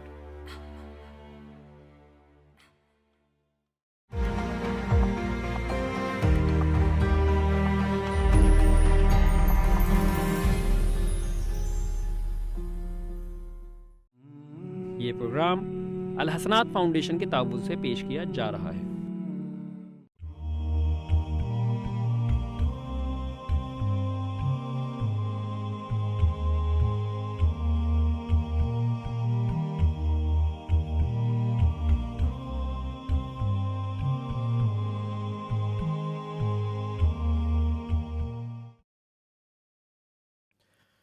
بسم اللہ الرحمن الرحیم، الحمد للہ وکفا وسلام علی عبادہ الذین اصطفیٰ۔ محترم ناظرین و سامعین، السلام علیکم ورحمۃ اللہ وبرکاتہ۔ پروگرام گفتگو میں آپ تمام لوگوں کو خوش آمدید ہے۔ اللہ پاک سے دعا ہے اللہ کریم ہم سب کو، آپ سب کو، صحابہ کرام، خلفاء راشدین، اصحاب بیت اطہار، ان تمام مقدس ہستیوں کے نقش قدم پہ چلنے کی توفیق عطا فرمائے، اور بھرپور ادب کے ساتھ جب بھی ان کا تذکرہ ہو ہم کریں، ادب کے ساتھ ان کا تذکرہ سنیں، اور اللہ پاک ہم سب کو، پوری امت کو، ہر قسم کی بے ادبی سے، خصوصاً ان بزرگوں کی، جنہیں جنت کی بشارت حاصل ہے، جنہیں یار غار کا لقب، صدیق اور عتیق کا لقب حاصل ہے، جنہیں عشرہ مبشرہ بشارت دی گئی ہے، جن کی وجہ سے آج ہم مسلمان ہیں، جن کی بے انتہا جد و جہد، قربانیاں، کاوشیں، مال، جان، سب کچھ قربان کیا ہے، کبھی ان کے لیے ایسا کوئی لفظ نہ استعمال کیجیے گا، یہ ایک انسانی شرافت کے خلاف ہے۔ دیکھیں کوئی محسن ہوتا ہے نا دنیا میں، تو انسان کبھی بھی اپنے محسن کے ساتھ زیادتی نہیں کرتا، کتنا گیا گزرا انسان ہوگا نا، وہ کہتے نہیں یہ تو میرے محسن ہیں، بلکہ عربی کا محاورہ ہے کہ الانسان و عبد الاحسان، انسان احسان کا بندہ ہوتا ہے۔ کسی نے ایک گلاس پانی بھی آپ کو پلایا ہو نا، تو انسانی شرافت کے خلاف ایک انسان اس کے ساتھ زیادتی کرے، اس کے لیے ایسے الفاظ استعمال کرے۔ یہ تو رحمت عالم صلی اللہ علیہ وسلم کے بعد، انبیاء علیہ السلام کے بعد آپ جمعے میں ہر خطبے میں سنتے، ہر جمعے کے خطبے میں تو خطیب خطبہ دیتا ہے، خطبے کے آخر میں ارحم امتی بامتی ابو بکر، کہ امت کے میں سب سے زیادہ رحم دل، کون کہہ رہا ہے؟ صادق الامین فرما رہا ہے کہ ارحم امتی بامتی ابو بکر، کہ پوری امت کے اندر سب سے زیادہ رحم دل، امت کا درد رکھنے والے، غم کھانے والے، بہی خواہ، امت کے ہمدرد ابو بکر صلی اللہ علیہ وسلم۔ ایسی ہستیوں کو معاذ اللہ، اللہ نہ کرے ہم اگر مورد الزام ٹھہرائیں، ان کے لیے کوئی ایسے الفاظ استعمال کریں جو ہم اپنے والدین کے لیے مناسب نہیں سمجھتے، تو کتنی عجیب بات ہے۔ تو اللہ پاک سے دعا ہے، اللہ پاک ہمیں ہر قسم کی بے ادبی، قولی بے ادبی، عملی بے ادبی، کسی بھی حوالے سے ہر قسم کی بے ادبی سے اللہ ہمیں بچائے۔ علماء نے لکھا ہے اسلام کیا؟ الاسلام کلہ ادب، سارا کا سارا اسلام ادب کے اندر ہے۔ اسلام کو اگر ایک لفظ میں آپ کسی کو بتانا چاہیں تو ادب ہے، سارا اسلام ادب۔ اور صحابہ کرام نے واقعی ادب کیا کیسے اپنے بڑوں کا؟ عباس رضی اللہ تعالیٰ عنہ سے پوچھا گیا کہ رحمت عالم صلی اللہ علیہ وسلم بڑے ہیں یا آپ بڑے ہیں؟ جواب سنیے، اللہ کرے کہ ادب کا کچھ حصہ ہمیں بھی عطا ہو جائے۔ ہمارے یہاں آج بے ادبی اپنے عروج پر کسی کو ہم نہیں چھوڑ رہے ہوتے۔ ہماری بے ادبی سے نہ والدین محفوظ ہیں، نہ بھائی بہن محفوظ ہیں، نہ رشتہ دار محفوظ ہیں، نہ خالہ پھوپھیاں محفوظ ہیں، نہ کزن محفوظ ہیں، نہ اساتذہ محفوظ ہیں، نہ بڑے بزرگ محفوظ ہیں، نہ اسلاف محفوظ ہیں۔ عباس رضی اللہ عنہ نے فرمایا کہ دیکھو بڑے تو وہی ہیں، بڑے وہی ہیں، ہاں 2 سال میں پہلے پیدا ہوا ہوں، قربان جائیے جواب۔ فرمایا کہ بڑے تو وہی ہیں، بڑے وہی ہیں، ہاں 2 سال میں پہلے پیدا ہوں، بڑے وہی۔ کیسا ادب! علماء نے لکھا ہے موسیٰ علیہ السلام کے واقعے میں کہ اللہ پاک نے موسیٰ علیہ السلام کے مقابلے میں جو جادوگر آئے تھے، موسیٰ علیہ السلام کی نقل کر کے انہی کی طرح عصا، انہی کی طرح کپڑے پہن کے، اور پوری انہوں نے نقل کی ہوئی تھی موسیٰ علیہ السلام کی۔ اور جب جادو دکھانے کا موقع آیا تو ان جادوگروں نے بڑے ادب سے موسیٰ علیہ السلام کو آفر کیا کہ آپ دکھائیں پہلے۔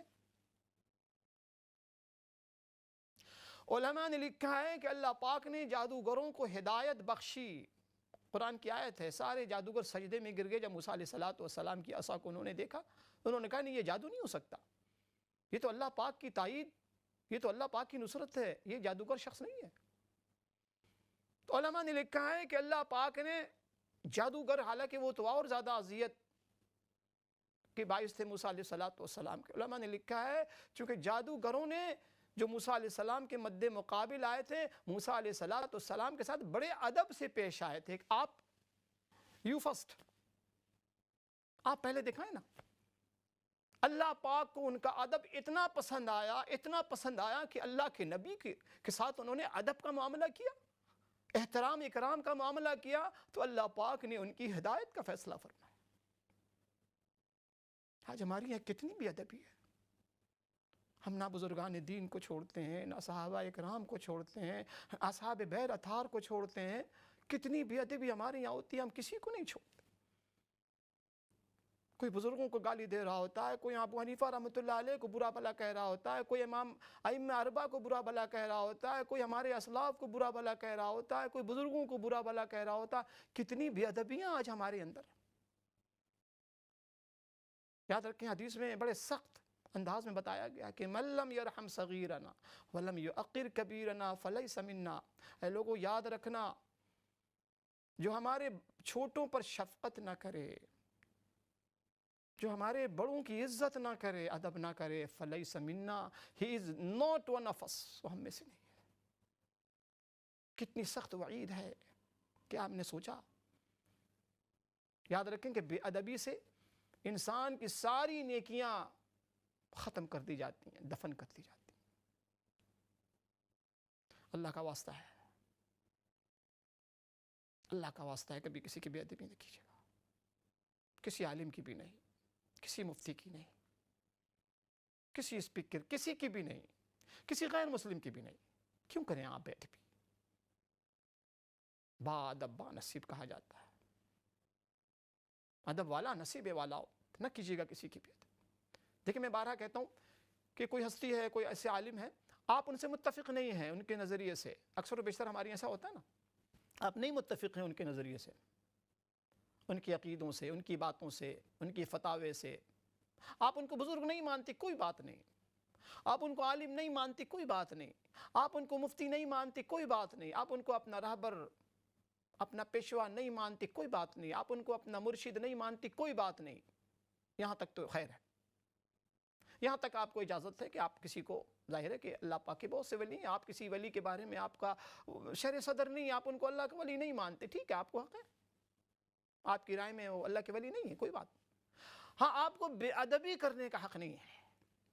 کسی بھی مسلک کے عالم ہوں، کسی بھی اسکول آف تھوٹ کے وہ عالم ہوں، مقرر ہوں، اسپیکر ہوں، بے ادبی کرنے کا حق نہیں ہے. ان کو گالی دینے کا حق نہیں ہے آپ کو. یہ مزاج اسلام کا ہے. ان کی بے ادبی نہ کیجیے گا. سو آپ سے اختلاف ہو سکتے ہیں، ان کو گالی دینا، ان کی ذات کو ٹارگٹ کرنا، ان کی شخصیات، ذاتی چیزوں کو ہائی لائٹ کرنا، فوکس کرنا، فیس بک پہ ڈالنا، اس کی تشہیر کرنا، ان کی کسی عیب کی، کسی پوشیدہ بات کی. عیب پوشی کے بجائے اور آپ کسی کی آپ عیب کھول رہے ہوں، اسلام نے پسند نہیں کیا. کتنی آپ کے مسلکی کسی سے اختلاف، ٹھیک ہے، آپ ان کی نماز نہیں پیچھے پڑھتے، مت پڑھیے. ان کی بات نہیں سنتے، نہ سنیے. ان کو علامہ اور عالم مفتی نہیں کہنا چاہتے، نہ کہیے. اتنا تو آپ کو حق ہے. لیکن یہ حق نہیں ہے کہ آپ ان کو گالی دیں، آپ ان کی بے ادبی کریں. کاش کہ یہ میری بات آپ کے سمجھ میں آ جائے. کسی عالم کی توہین نہ کیجیے، کسی بھی عالم کی. دوسرے مذاہب کے جو علماء ہیں ان کی بھی نہیں، ان کی بھی نہیں. تو ابو بکر رضی اللہ تعالیٰ عنہ کا واقعہ میں سنا رہا تھا کہ ابتدا سے انتہا تک، بچپن سے لے کے جوانی اور پھر بڑھاپے، موت تک، ایسا کوئی شخص ملے گا آپ کو. جتنے غزوات ہوئے، غزوہ بدر سے لے کے خندق تک، فتح مکہ تک، ہر غزوے میں برابر کے شریک رہے. جانی قربانی بھی، مالی قربانی. غزوہ تبوک میں تو حد ہی کر دیا. ایسی ادائیں کہ کیوں نہ پیار آ جائے سننے والے کو آپ کی اداؤں پر. کبھی تنہائی میں بیٹھ کے سوچئے گا، بہت سے کتابیں ہم سب پڑھتے رہتے ہیں، کیا پوری انسانی تاریخ میں ایسا کوئی واقعہ آپ کو ملے گا؟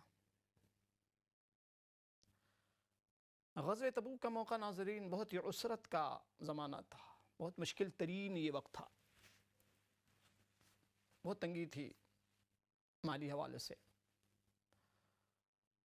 بڑی بدحالی تھی اس وقت، مشکل ترین وقت تھا. اسی وقت غزوہ ہو رہا ہے، غزوہ تبوک. رحمت عالم صلی اللہ علیہ وسلم کو بڑے اسپیشل انداز میں چندہ مانگنا پڑا صحابہ کرام سے کہ چندہ دو، ڈونیشن دو. آپ نے اعلان فرمایا، ہر شخص نے، ہر صحابی نے اپنی اپنی استطاعت کے مطابق، حیثیت کے مطابق مال پیش کیا، چندہ پیش کیا. عمر رضی اللہ عنہ کہتے ہیں کہ اس موقع پر میرے پاس بہت سا مال تھا. میں یہ سوچ رہا تھا کہ شاید آج میں ابو بکر سے سبقت لے جاؤں. اور یقین تھا کہ آج میرے پاس چندہ دینے کے لیے بہت مال ہے، تو آج میں 50%، کتنا 50%، آج 2.5% میں کتنی ہمیں پریشانی ہوتی ہے، 1000 میں 25 پاؤنڈ نکال دو۔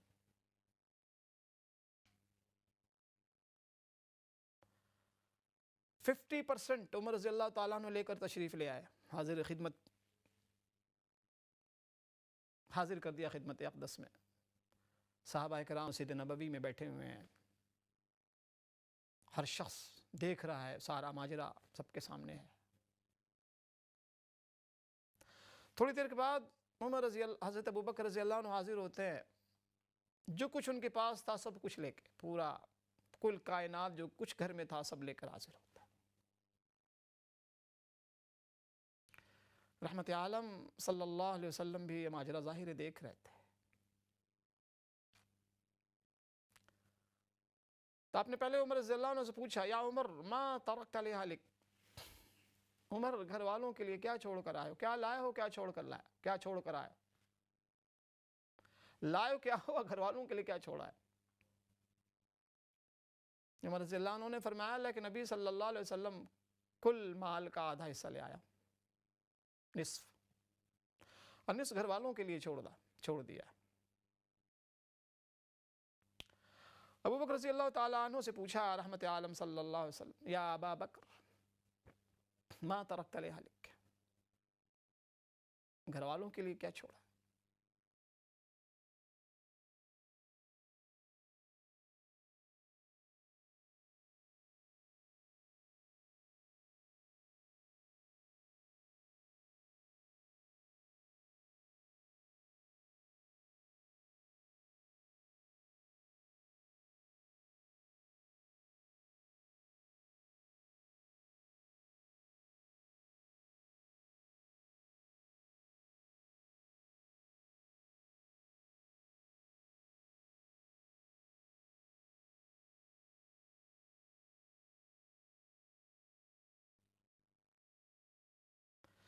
کچھ دنوں بعد ابو بکر رضی اللہ تعالیٰ عنہ رحمت عالم صلی اللہ علیہ وسلم کے پاس کھڑے ہیں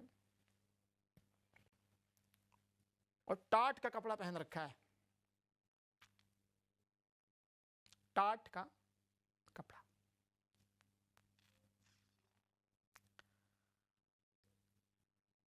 رحمت عالم صلی اللہ علیہ وسلم نے فرمایا، ابو بکر جبرائیل آئے ہیں، اور جبرائیل پوچھ رہے ہیں کہ ابو بکر سے پوچھئے کہ ابو بکر راضی ہے نا؟ ابو بکر بتاؤ، جبرائیل سوال کر رہے ہیں، اللہ پاک پوچھ رہا ہے کہ کیا ابو بکر اپنی اس حالت پہ راضی تو ہے نا؟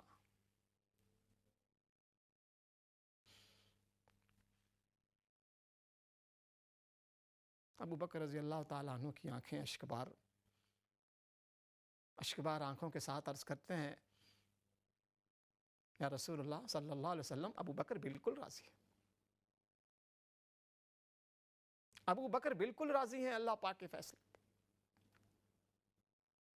آپ بھی کبھی پریشان ہوا کریں نا تو اپنے دل کو سمجھایا کریں، میرے ساتھ کچھ نہیں ہے، میرے ساتھ اللہ ہے نا،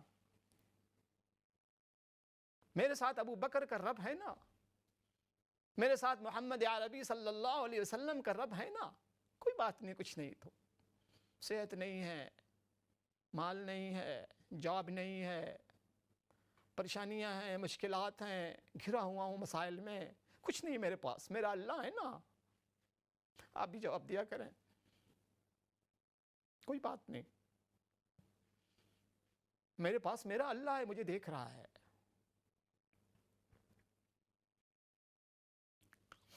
آپ نے فرمایا نہیں، ابو بکر راضی،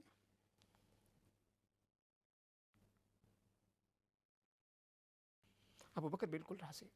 ایک موقع پہ رحمت عالم صلی اللہ علیہ وسلم نے عرض کیا کہ جنت میں ہر نیکی کا ایک دروازہ ہوگا، اس دروازے سے اس نیکی کرنے والے کو پکارا جائے گا، نماز پڑھنے والے کو، باب الصلاۃ، نماز کا ایک دروازہ ہوگا جنت میں، وہ دروازے سے پکارا جائے گا کہ آپ ادھر تشریف لائیے۔ روزہ رکھنے والے کو باب الریان سے پکارا جائے گا، صدقہ دینے والے کو باب الصدقہ سے پکارا جائے گا، مختلف دروازے ہوں گے، ہر دروازے سے اس نیکی کرنے والے کو پکارا جائے گا۔ ابو بکر رضی اللہ تعالیٰ عنہ نے عرض کیا یا رسول اللہ صلی اللہ علیہ وسلم کیا ایسا بھی کوئی شخص ہوگا جس کو جنت کے ہر دروازے پکاریں گے؟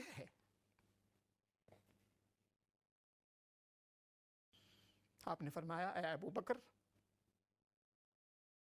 مجھے امید ہے کہ وہ تم ہوگے جنہیں ہر دروازہ پکار رہا ہوگا کہ اے ابو بکر ادھر سے تشریف لائیے نا، ادھر سے آئیے نا۔ یہ وہ ہستی ہے، یہ وہ ہستی۔ میں نے ابھی عرض کیا کہ ایسے صحابی جن کے اندر ایسی خوبیاں بعض جو اور کسی میں نہیں تھی، 4 پشت مسلمان ہوئی، خود مسلمان تھے، والدین بھی مسلمان تھے، بچے بھی مسلمان اور پوتے بھی مسلمان، 4 پشت۔ فرمایا کہ قیامت کے دن جب اللہ پاک کے سامنے امت کے اعمال نامے پیش کیے جائیں گے۔ اچھا ایک کالر ہمارے ساتھ ہیں، اس کو بھی شامل کرتے ہیں۔ السلام علیکم ورحمۃ اللہ۔ وعلیکم السلام ورحمۃ اللہ وبرکاتہ۔ جی میرے 2 سوال ہیں چھوٹے سے۔ ہم لوگ کافی عرصے سے جیسے بچوں کی نا نیپی وغیرہ بدلتے ہیں، چھوٹے بچوں کی، تو ابھی میں کہیں سن رہی تھی کہ بھئی اگر کوئی نیپی بدلو تو وضو نہیں رہتا، اور اسی سلسلے میں جیسے اگر 8-9 سال کا 7 سال کا بچہ ہو تو اگر اس کو بھی ہم جیسے کلین کریں جا کے تو کیا پھر وضو رہے گا؟ یعنی یہ مجھے پہلے پتہ نہیں تھا، اس بارے میں رہنمائی فرمائیں۔ اور دوسرا یہ جو ہم لوگ تو ظاہر مسلمان ہیں، ہم جو یہ پگ وغیرہ خنزیر وغیرہ اس کا نہیں ہمیں الاؤ، تو یہ جانور تو اللہ تعالیٰ نے بنایا ہے، تو لیکن اس کے ساتھ کیا مطلب ہونا چاہیے کہ اگر جیسے ایسا کوئی جانور ہے تکلیف میں ہے یا زخمی ہے تو اس کے ساتھ کیا ہونا چاہیے ہمیں؟ سوری جانور کے حوالے سے کیا فرمایا؟ جی جانور کے حوالے سے یہ فرمایا کہ جیسے یہ پگ ہوتا ہے نا، سور، یہ ظاہر ہے ہم تو اس کا نام بھی لیتے ہیں تو کہتے ہیں کہ بھئی اچھا نہیں ہے، لیکن میں کہہ رہی ہوں کہ اللہ تعالیٰ نے بنایا ہے، تو اگر جیسے کہ کوئی زخمی حالت میں ہو یہ جانور یا کچھ ایسا ہو تو کیا اس کا مار دینے کا حکم ہے یا کیا کرنا چاہیے؟ بہت شکریہ میری بہن، بہت بہت شکریہ جی، میں عرض کرتا ہوں، بہت شکریہ۔ اچھا دیکھیں نیپی کے حوالے سے جو مسئلہ آپ نے سنا ہے، غلط کہیں کسی نے آپ کو بتایا۔ دیکھیں نیپی کا جو تعلق ہے نا کہ خدا نہ خواستہ یعنی اگر ہاتھ میں بھی آپ کے وہ غلاظت لگ جاتی ہے تو آپ نے ہاتھ دھونا، اس کا وضو سے کوئی تعلق نہیں۔ اگر آپ باوضو ہیں اور وضو کی حالت میں آپ نے اگر نیپی صاف کرنی پڑ رہی ہے، اور ضروری ہے ظاہر ہے کہ آپ کریں گے، انتظار تو نہیں کریں گے۔ بچے نے اگر پوٹی کیا ہے اور نیپی اس کی جو ہے نیپی کے اندر غلاظت ہے تو آپ as soon as possible اس کو صاف کریں گی۔ اس کو صاف کرنے میں اگر غلاظت آپ کے ہاتھوں میں یا کپڑے میں لگ بھی جائے تو آپ کا اس سے وضو نہیں ٹوٹتا ہے۔ ہاتھ میں غلاظت لگی آپ ہاتھ دھو لیں، صابن سے دھو لیں۔ کپڑے میں اگر خدا نخواستہ کوئی غلاظت لگ گئی ہے، ٹچ ہو گیا ہے، تو وہ غلاظت کو آپ صاف کر دیں، کپڑے سے ٹیشو سے اس کو گیلا کر کے پوچھ دیں۔ وضو کا ٹوٹنا اس سے کوئی تعلق نہیں ہے وضو کا۔ آپ باوضو اگر ہیں پہلے سے تو باوضو ہی رہیں گی، صرف نیپی چینج کرنے سے وضو نہیں ٹوٹتا۔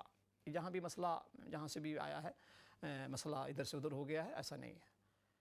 اچھا دوسرا جو مسئلہ ہے، بے شک یہ اللہ پاک کی ساری مخلوقات ہیں، اور ہمیں دیکھیں ذاتی طور پہ کسی اللہ معاف کرے نفرت کا حکم نہیں دیا گیا ہے کہ تم اس جانور سے نفرت کرو، اس سے محبت کرو، بلکہ اللہ کی جتنی بھی مخلوقات وہ اللہ کی مخلوقات ہیں، ان سے ہمیں ظاہر ہے کہ محبت، ان کا خیال رکھنا، ان کی دیکھ بھال کرنا۔ جیسے کہ آپ نے ابھی مثال دیا، کوئی جانور اگر زخمی ہے اور آپ کو لگ رہا ہے کہ آپ کے علاوہ اور کوئی نہیں ہے، اگر آپ نے اس کے ساتھ اگر اچھا سلوک اس وقت نہ کیا تو مر سکتا ہے، تو یقینی طور پہ کوئی بھی جانور ہو آپ اس جانور کو ظاہر ہے کہ جو بھی اس طریقہ ہو، یہاں آپ اگر ایمبولنس کو فون کر دیں، ایمبولنس آ کے لے جائے، تو اس طریقے سے جو بھی جائز طریقہ ہے آپ بالکل اس کو لک آفٹر کریں گی، اس کے ساتھ اس کی مدد کریں گی، ایسا کوئی مسئلہ نہیں ہے نفرت نعوذ باللہ۔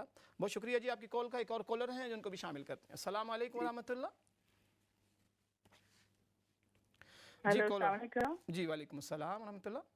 جی مولانا صاحب میں یہ پوچھنا چاہ رہی ہوں کہ اللہ تعالیٰ کا حکم ہے کہ آپ ایک سے زیادہ شادیاں کر سکتے ہیں نا، 3 کر سکتے ہیں، 2 کر سکتے ہیں، 4 کر سکتے ہیں، لیکن پہلی چیز یہ ہے کہ کیا اس میں اللہ تعالیٰ نے یہ کہا ہے کہ آپ اپنی پہلی بیوی سے اس سے اجازت لیں، اور اگر پہلی وائف آپ کی یہ کہتی ہے جبکہ گھر میں آپ کے کسی قسم کا کوئی مسئلہ نہیں ہے، ٹھیک ہے جی، کوئی مس انڈرسٹینڈنگ نہیں ہے، کوئی جھگڑے نہیں ہے، کچھ نہیں ہے، ہسبینڈ آپ کا ویسے ہی دوسری شادی کرنا چاہتے ہیں اور وہ یہ کہتی ہے کہ ٹھیک ہے آپ شادی کر لیں، اور میں اس چیز کو اللہ کی ذات کو تو ہم کبھی نعوذ باللہ بات سوچ بھی نہیں سکتے چیلنج کرنا، وہ بالکل ایکسیپٹڈ ہے، لیکن میں آپ سے اس وقت علیحدہ ہو جاؤں گی جب آپ کسی دوسری عورت سے شادی کریں گے، تو میں آپ کے ساتھ اس وقت نہیں رہوں گی، کیونکہ یہ اس کی پرسنل ایک وہ ہے نا، پرسنل وہ بات کرتی ہے، تو اس میں آپ بتائیں گے کہ کیا حکم ہے؟ بہت شکریہ جی میری بہن، جزاکم اللہ خیر، بہت شکریہ، اللہ پاک آپ کو جزائے خیر دے۔ دیکھیں اصل میں ایک تو بڑی ہمارے یہاں غلط فہمی ہے ہمارے مرد حضرات کو اور بہت سے لوگوں کو اس حوالے سے۔ دیکھیں قرآن مجید اللہ پاک کا آخری ہدایت نامہ ہے، اور قرآن مجید ساری کائنات کے لیے دیکھیں سلوشن بن کر آیا ہے، پرابلم بن کر نہیں آیا۔ قرآن کا کوئی بھی حکم، کوئی بھی اللہ پاک کا حکم ہے، اللہ پاک کا کمانڈ ہے، اللہ پاک کی طرف سے جو احکامات آئے ہیں، یہ ہمارے مسائل کے حل بن کر آئے ہیں، پرابلم بن کر نہیں ہے، اس کو ذہن میں رکھیں۔ دیکھیں یہ جو شادی کا سلسلہ ہے نا، بہت سے لوگ خدا نہ پتہ نہیں کیوں یہ سمجھتے ہیں کہ قرآن نے گویا ترغیب دی ہے، قرآن نے گویا حکم دیا، ایسا نہیں ہے۔ قرآن کریم نے چند شرائط کے ساتھ، اور اتنی سخت وہ شرط ہے عدل کی، اب بڑی کلیئر آیت ہے کہ ان خفتم اللہ تعدلوا فواحد، کہ اگر تمہیں خوف ہے کہ عدل نہیں کر پاؤ گے، ایکولیٹی نہیں کر پاؤ گے، تو تمہیں ایک ہی تمہارے لیے بہتر۔ اس کو ذہن میں رکھیں، قرآن نے اجازت دی ہے چند، یعنی مشروط اجازت ہے، غیر مشروط نہیں، اور وہ جو شرط ہے خصوصاً آج کے اس دور میں ان حالات میں یقیناً بہت مشکل ہے۔ اس کے علاوہ دیکھیں سرکمسٹینسز سب کے الگ الگ ہوتے ہیں، ظاہر ہے کہ اس کا جو صحیح مسئلہ یہ ہے کہ انسان اپنی پرسنل اگر کوئی اس کے سرکمسٹینسز ہے تو لوکل جو مساجد ہوتی ہیں، ہماری مفتیان کرام ہوتے ہیں، اس حوالے سے بہتر وہ ہوتا ہے کہ ان سے مشورہ لے لیا جائے، 1 to 1 ہو کے، کیونکہ بہت سی باتیں ایسی ہوتی ہیں ہم آن ایئر آپ سے نہیں پوچھ سکتے، نہ آپ جواب دے سکتی ہیں، تو بہت سی چیزیں ایسی ہوتی ہیں کہ ان کو 1 to 1 اگر کسی مفتی صاحب سے کانٹیکٹ کر لیا جائے، بالمشافہ ملاقات کر کے ان سے 1 to 1 بات کر لی جائے، تو زیادہ احسن انداز ہوگا، آسان طریقے سے وہ سمجھا پائیں گے، آپ کو بتا پائیں گے۔ تو اس میں کوئی شک نہیں، دیکھیں جو اجازت ہے نا، اجازت ضروری نہیں ہے، لیکن پھر میں عرض کر رہا ہوں کہ سرکمسٹینسز الگ الگ ہیں سب کے، عام جو حالات ہیں اس میں ظاہر ہے کہ جب اجازت شریعت نے دی ہے، اجازت کا مطلب یہ ہے کہ اگر کوئی جو شرط ہے اس کے اندر، جو مشروط جو رکھا گیا اس کے اندر اتنی استطاعت ہے، وہ ساری چیزیں وہ اگر ادا کر سکتا ہے تو اس کو اجازت ہے، شریعت نے اجازت دی ہوئی ہے کنڈیشنز کے ساتھ، اور وہ کنڈیشن ساری پوری کرتا ہے۔ تو اس اجازت میں بیگم صاحبہ سے اجازت ضروری نہیں ہے، لیکن وہ یہ کب ہے جب عام حالات ہوں۔ لیکن اگر کسی کی ازدواجی زندگی ایسی ہے، اگر اس کو پتہ ہے کہ اس طریقے سے میں کروں تو اللہ اکبر گھر ٹوٹ جائے گا اور بچے ہمارے سفر کریں گے، تو ظاہر حکمت کا تقاضا یہ ہے کہ انسان جو ہے نا شریعت کو فالو کرنے میں بھی دیکھیں نقل کے ساتھ عقل بھی چاہیے، بہت ضروری ہے کہ آپ کے گھریلو حالات کیا ہیں، کس قسم کے حالات ہیں، بچے کیسے ہیں، بچے کیا کر رہے ہیں، بچوں اب ایک آپ رشتہ کرنے جا رہے ہیں، اس کی وجہ سے اللہ اکبر گھر کے بچے برباد ہوں، ان کو جو ہے اللہ اکبر ان کے لیے پریشانیاں ہوں، ان پر ایک جو گائیڈ ہوتا ہے، نگران باپ کی شکل میں ہوتا ہے، ان سے وہ اللہ اکبر سایہ ہٹ جائے نگران کا، تو یہ بڑے مسائل ہیں۔ اللہ کریم جزا خیر دے آپ کو، اور ان کو بھی ہمارے جو بھائی ہیں اللہ ان کو بھی جزا خیر دے، اور اللہ پاک انہیں بھی حکمت اور دین کی صحیح سمجھ عطا فرمائے، دین کی انڈرسٹینڈنگ عطا فرمائے کہ کس مسئلے کو، کس حکم کو کس انداز سے ہم نے پورا کرنا ہے، اللہ کے حکم کی تعمیل کس انداز سے کرنی ہے، یہ ایک پورا ہنر ہے، یہ ایک فن ہے، اور اس کو 1 to 1 کسی مفتی صاحب سے ان کو ڈسکس کر لینا چاہیے۔ جزاکم اللہ، بہت شکریہ جی۔ بہرحال میں عرض کر رہا تھا ناظرین کہ قیامت کے دن سب سے پہلا جس شخص کے نام عمل کو پیش کیا جائے گا اللہ کی بارگاہ میں، وہ رحمت عالم صلی اللہ علیہ وسلم ابو بکر رضی اللہ تعالیٰ عنہ کے نام عمل کو پیش کریں گے۔ یہ وہ ہستی ہیں، اللہ کریم سے دعا ہے اللہ پاک ہمیں خلفائے راشدین، تمام صحابہ کرام، تمام اصحاب اطہار، اہل بیت، جتنی ہستیاں ہیں وہ سر ہمارے سروں کی تاج ہیں، اللہ پاک ان کے نقش قدم پہ چلنے کی توفیق عطا فرمائے، اور انتہا درجے کے ادب کے ساتھ ان کا ہمیں ذکر خیر کرنے کی توفیق عطا فرمائے۔ جزاکم اللہ خیر، السلام علیکم ورحمۃ اللہ وبرکاتہ۔